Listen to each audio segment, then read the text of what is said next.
most urban sectors, especially Milwaukee, remains hyper segregated. Why is it taking so long, or why doesn't it seem like we can move the button on diversity in neighborhoods? Because the people who have the power in this country are the people who have the money.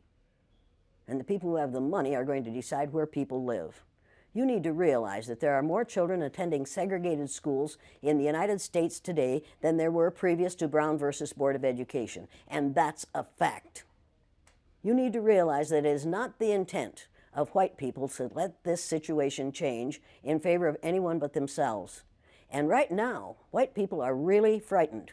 If you don't understand the destruction of Planned Parenthood offices, and you don't understand the wall that we're going to build on the southern border of the United States, you haven't read the book, The Birth Dearth by Ben Wattenberg. Ben Wattenberg was a brilliant Jewish man who was a member of the American Enterprise Institute. And he wrote a book, the first paragraph of which says, "The main problem confronting the United States today is there aren't enough white babies being born in this country." He was an advisor to presidents of the United States. He wrote the book in 1987. He says if we don't change this and change it rapidly, white people will lose their numerical majority in this country, and this will no longer be a white man's land. Now, I'm not misrepresenting this. I'm telling you exactly, almost exactly what he says. He says there are three things we can do to solve this.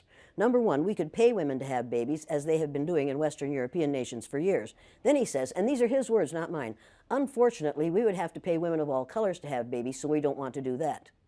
He says the second thing we could do is increase the number of legal immigrants that are allowed into this country every year. Then once again he says, unfortunately, the vast majority of those wanting to come to this country today are people of color, so we don't want to do that. The third thing he says, and women had better pay attention to this, 60% of the fetuses that are aborted every year are white. If we could keep that 60% alive, that would solve our birth dearth. Does that sound like racism to you? And if it doesn't, I want to know why it doesn't. If it doesn't, you don't understand what racism is. And I think it does. When we close Planned Parenthood clinics because we think they're there only for abortion, we need to take another look. They are used for many, many, many things, and many women need the things that they can get from Planned Parenthood clinics. But we are willing to do away with all that good to avoid allowing white women to have control of their own bodies. Now, nobody had better tell one of my daughters or granddaughters what they can do with their body. You haven't that right. Now, it would be interesting if we were as concerned about sperm cells, wouldn't it?